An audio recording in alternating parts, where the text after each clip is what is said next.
नमस्कार मित्रों, आज हम आपको राजनीति विज्ञान का परिचय देते हैं। राजनीति विज्ञान के बारे में बताते हैं कि राजनीति विज्ञान क्या है।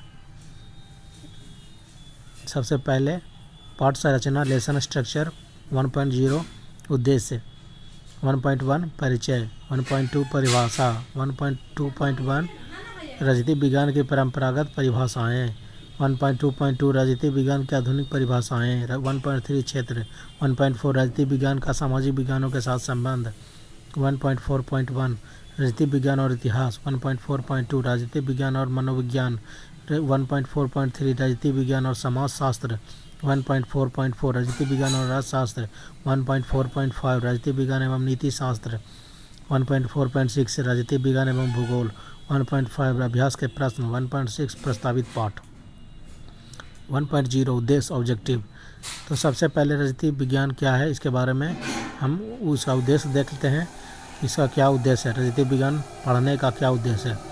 तो प्रस्तुत अध्याय राजनीति विज्ञान परिचय के अध्ययन के उपरांत हम यह जान पाएंगे कि राजनीति विज्ञान किसे कहते हैं। राजनीति विज्ञान को विभिन्न विद्वानों एवं विचारकों ने किस तरह परिभाषित किया है। इसके साथ साथ हम राजनीति विज्ञान के क्षेत्र एवं उपयोगिता के संबंध में भी जान पाएंगे। इस अध्याय का उद्देश्य विद्यार्थियों को इन अवधारणाओं एवं तथ्यों से परिचित कराना है। इसके आगे उद्देश्य 1.1 राजनीति विज्ञान एक जीवंत, विकासशील एवं समाजोपयोगी विषय है। समाज विज्ञान के क्षेत्र में एक महत्वपूर्ण स्थान रखने वाले इस विषय की विस्तृत चर्चा इस अध्याय में की गई है।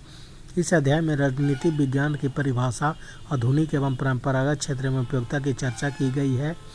1.2 परिभाषा डिफिनीशन। राजनीति विज्ञान एक विकासशील विषय है, इसलिए इसकी परिभाषाओं को हम दो भागों में बांट सकते हैं, परंपरागत और आधुनिक। किंतु इन दोनों तरह की परिभाषाओं के विश्लेषण के पहले हमें राजनीति विज्ञान के अध्ययन के इतिहास पर दृष्टि डालनी चाहिए।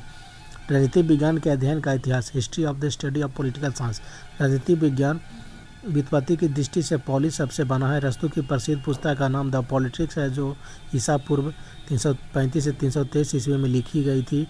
इस पुस्तक में यूनान के अवस्थित नगर राज्यों, जिन्हें पॉलिस अर्थात सिटी स्टेट कहा जाता था, का अध्ययन प्रस्तुत किया गया है। यूनान के नगर राज्य धार्मिक, शैक्षणिक और प्रशासनिक क्षेत्रों के समग्र रूप थे। अरस्तू की दूसरी प्रसिद्ध पुस्तक का नाम द एथिक्स है। पुस्तकों के नामों से संदेश मिलता है कि प्राचीन यूनान में राज और नैतिकता एक दूसरे से अभिन्न थे। अरस्तू के गुरु प्लेटो और प्लेटो के गुरु सुकरात मानते आए थे कि व्यक्ति और राज दोनों ही के लिए उच्च नैतिकता परमावश्यक है। प्राचीन भारतीय विचारक भी प्रजा के धर्मपूर्वक पालन एवं रक्षा को ही राज का हेतु मानते थे। धर्म से उनका आशय राजा और प्रजा दोनों के कर्तव्य के समुचित ज्ञान पर आधारित सदाचारपूर्ण अच्छे जीवन यापन से था। कौटिल्य द्वारा ईसा पूर्व 400 ईस्वी के लगभग रचित अर्थशास्त्र में स्थायी एवं सर्वांगीण राज्य की व्यवस्था के लिए राजा, मंत्रिपरिषद एवं और प्रशासनिक संरचनाओं एवं उनके कार्यों का वर्णन है। कौटिल्य ने राजा को युद्ध, संधि और शांति के लिए अनुकूल अंतर्राष्ट्रीय संबंध का व्यवहारिक परामर्श भी दिया है। प्राचीन भारत में जनता के द्वारा राजाओं के निर्वाचन के अलावा सभाओं और समितियों के कार्य करने के प्रमाण भी मिलते हैं। भारत और यूनान की दोनों प्राचीन परंपराओं में राज्य को एक सजीव अवयव और व्यक्तियों को उस अवयव के विभिन्न अंगों की तरह मानकर राज्य एवं व्यक्ति के संबंधों को प्रस्तुत किया गया है। दोनों परंपराओं में व्यक्तिगत जीवन और सामूहिक जीवन के मध्य सामूहिक जीवन को सर्वोच्चता प्रदान की गई है। यूरोप में औद्योगिकरण और वाणिज्य के प्रसार के साथ लगभग 16वीं शताब्दी में राजनीति को धर्म एवं नैतिकता से अलग देखने की परंपरा का सूत्रपात हुआ। औद्योगिक क्रांति के बाद राज्य के कार्यक्षेत्र को सीमित करने और आर्थिक कार्यकलापों में राज्य के हस्तक्षेप नहीं करने की नीति के पक्ष में तर्क दिए गए। राज्य और समाज अलग अलग देखे जाने लगे, किंतु एक और कार्ल मार्क्स ने राज्य को धनी वर्ग के हाथ का खिलौना कहा, तो दूसरी ओर उदारवादी राज्य के चिंतकों ने 20वीं शताब्दी में कल्याणकारी और सामाजिक न्याय करने वाली संस्था के रूप में राज्य को प्रतिष्ठित करने की चेष्टाएं की। सोवियत रूस में साम्यवादी व्यवस्था सरकार के विघटन के बाद 20वीं शताब्दी के अंतिम दशक से वैश्वीकरण और उदारीकरण की हवा चल रही है, जिसके कारण बाजार राज्य पर हावी हो रहा है। 1.2.1 राजनीति विज्ञान की परंपरागत परिभाषाएं। ऊपर के विवरण से स्पष्ट है कि राजनीति विज्ञान का प्रतिपाद्य विषय राज रहा है। इसके विश्लेषण की परिधि में प्राचीन से लेकर आधुनिक राज तो हैं ही, या भविष्य के राज के स्वरूप के विषय में भी चिंतन करता है और और उसकी रूपरेखा और उसे स्थापित करने के लिए उपयुक्त तौर तरीकों का चित्रण करता है। राजनीति विज्ञान में हम राज्य का ही नहीं बल्कि सरकार का भी अध्ययन करते हैं। राजनीति विज्ञान की परंपरागत परिभाषाओं को हम 3 वर्गों में विभाजित कर सकते हैं। पहला, राजनीति विज्ञान राज्य के अध्ययनकर्ता के रूप में राजनीति विज्ञान। दूसरा, राजनीति विज्ञान सरकार के अध्ययनकर्ता के रूप में। तीसरा, राजनीति विज्ञान राज्य और सरकार दोनों के अध्ययनकर्ता के रूप में। राजनीति विज्ञान को मूलतः राज्य के अध्ययनकर्ता के रूप में देखने वाले विद्वानों में ब्लूमसली और गार्नर सर प्रमुख है। गार्नर के अनुसार राजनीति शास्त्र का आरंभ एवं अंत राज्य के साथ होता है। वे लिखते हैं कि राजनीति शास्त्र राज्य की प्रकृति और उत्पत्ति का अनुसंधान, राजनीतिक संस्थाओं के स्वरूप, इतिहास एवं उसके विभिन्न रूपों की विवेचना और उनके आधार पर राजनीतिक विकास के नियमों का यथासंभव निर्धारण करता है। राजनीति विज्ञान को मूलतः सरकार के अध्ययनकर्ता के रूप में देखने वाले विद्वानों में सिले और लिकॉक सर प्रमुख हैं। सिले के अनुसार राज्य विज्ञान शासन संबंधी बातों पर ठीक उसी प्रकार विचार करता है जिस प्रकार अर्थशास्त्र, संपत्ति, जीव विज्ञान, जीव बीजगणित, अंकों तथा रेखागणित स्थान एवं परिमाण के संबंध में विचार करते हैं। उपरोक्त वर्णित दोनों तरह की परिभाषाएं एकांगी हैं क्योंकि वे राजनीतिक विज्ञान को राज्य अथवा सरकार के अध्ययनकर्ता के रूप में देखती हैं, जबकि राज्य एवं सरकार को एक दूसरे से अलग करके देखना उचित नहीं है। राज्य सरकार का अमूर्त रूप है और सरकार राज्य का मूर्त रूप। बिना सरकार के राज्य की कल्पना ही नहीं की जा सकती है।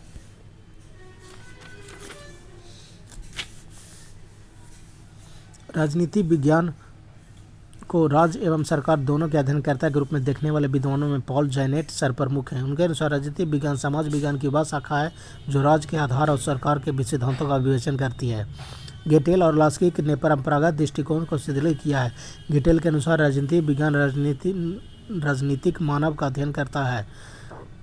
लास्की के अनुसार राजनीति का अध्ययन मानव जीवन और संगठित राज्यों के पारस्परिक संबंधों से संबंधित है। 19वीं शताब्दी में यह मान्यता प्रचलित थी कि विभिन्न सामाजिक शास्त्र मनुष्य के विभिन्न पहलुओं का पृथक अध्ययन करते हैं। अर्थशास्त्र मानव को आर्थिक जीव मानते हुए उनके आर्थिक जीवन और क्रियाकलापों का अध्ययन करता है। सामाजिक शास्त्र मनुष्य को सामाजिक प्राणी मानते हुए सामाजिक संरचनाओं, रीतियों और परंपराओं का अध्ययन करता है जिनमें और जिनके साथ मनुष्य जीता है।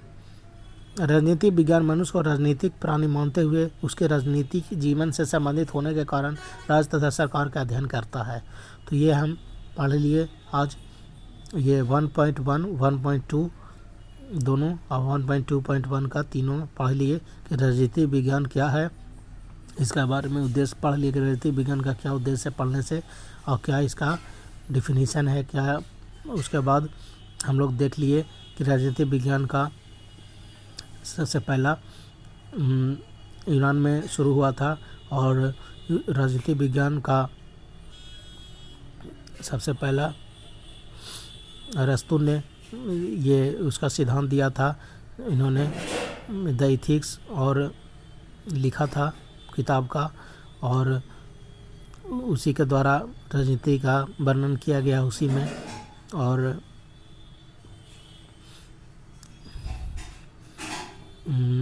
हम लोगों ने देखा कि राजनीति विज्ञान किस तरह से एक दूसरे से रिलेटेड है, राज्यों से और वहाँ के जनता से, जनता के शासन से। राजनीति विज्ञान दोनों एक दूसरा राज्य और जनता दोनों के लिए बहुत ही महत्वपूर्ण है, दोनों एक दूसरे से संबंधित है। और वहाँ के बहुत से जो राज्य है और ये वहाँ के जनता है, दोनों एक दूसरे से बहुत ही ज़्यादा रिलेटेड है। यही हम लोग ने राजनीति विज्ञान के बारे में अब तक जानकारी प्राप्त की है। तो इसके आगे फिर पढ़ते हैं, तब तक एक छोटा सा ब्रेक लेते हैं। उसके बाद फिर ये अगले अध्याय में इसके बारे में विस्तृत जानते हैं। 1.2.2 का राजनीतिक विज्ञान की आधुनिक परिभाषाएं। अब पुरानी परंपरागत परिभाषा देख लिया, अब हम आधुनिक परिभाषाएं देखते हैं।